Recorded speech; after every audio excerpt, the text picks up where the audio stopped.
Hello mga kadadalabs, ngayon magluluto tayo ng ikan dilis. Ayan mga kadadalabs, ang ating dilis. Ito yung dilis. Anchovies. So una, ipa-fry muna natin ang ating anchovies dilis.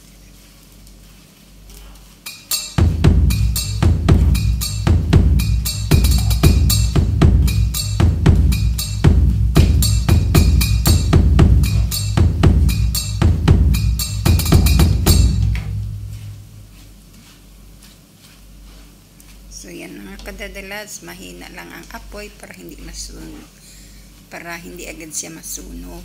Kasi ang ating dilis mga kadadalabs ay napakaganda at manipis siya at maliit.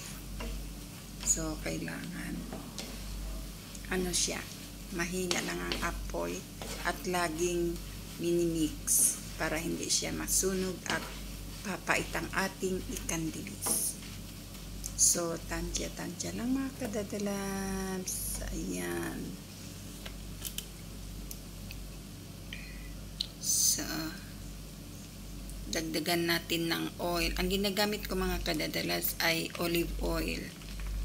Para at least kahit magmantika siya, ay olive oil. Walang problema. Yung olive oil kasi, masarap siya. Healthy oil. So, ayan. So, ayan na mga kadadalabs, luto ng ating dilis. So, crispy siya, hindi siya pait. So, ayan. Ngayon, lulutuin na natin ang ating sauce. Kasi ginagawa kasi ng sauce ang ikan dilis, mga kadadalabs. Ayan, lagyan natin ng oil. Then, gigisahin natin yung mga sangkap. So, olive oil, dagdagan natin ng olive oil.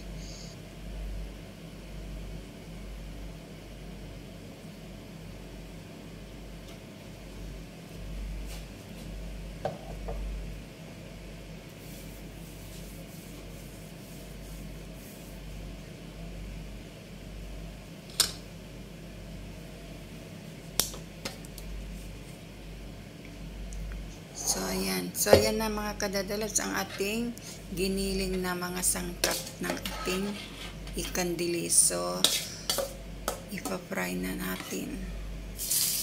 Inutuin natin sa mantika.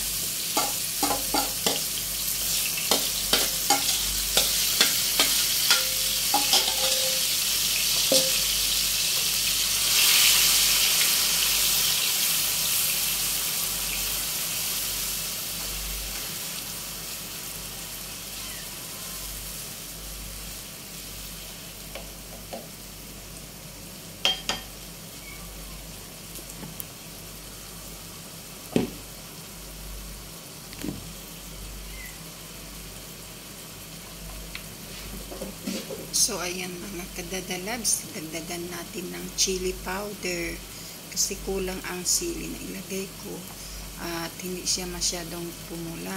So, kailangan lagyan natin ng chili powder para magpula, mag-orange siya mga kadadalabs. So, ayan, haluin na natin.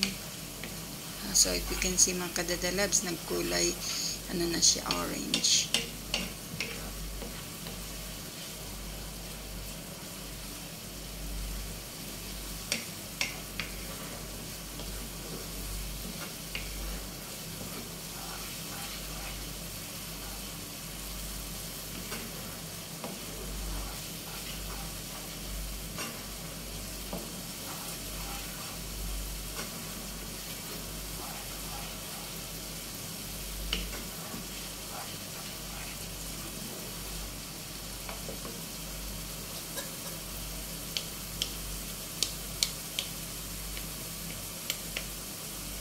So, ayan mga kadadalabs, nagpula na siya.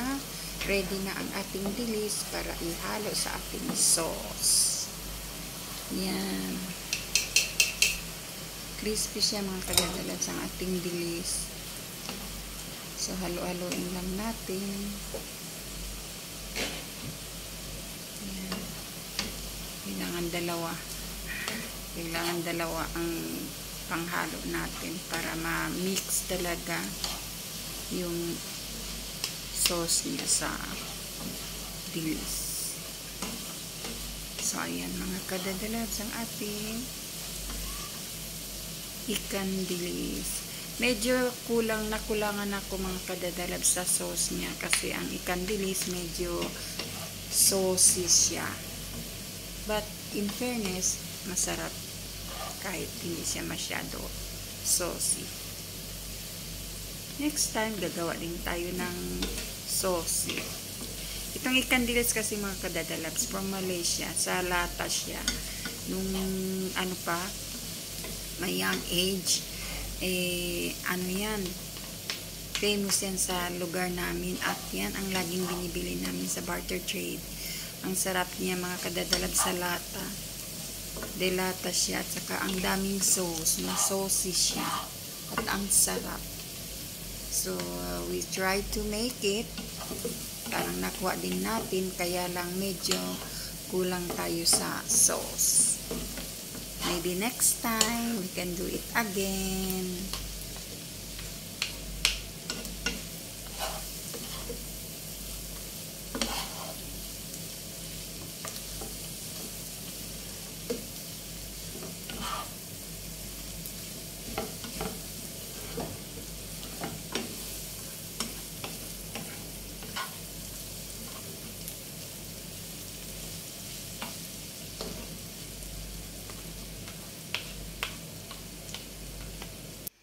So, ayan na mga kadadalabs ang ating ikan dilis. Successful ang luto natin. Ayan, oh.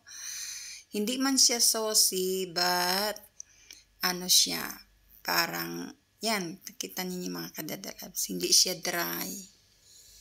At hindi siya matigas sa ang dilis. So, at hindi man siya saucy, pero tasty and not dry. So, yan mga kadadalabs. Ang sarap niya. Thank you for watching.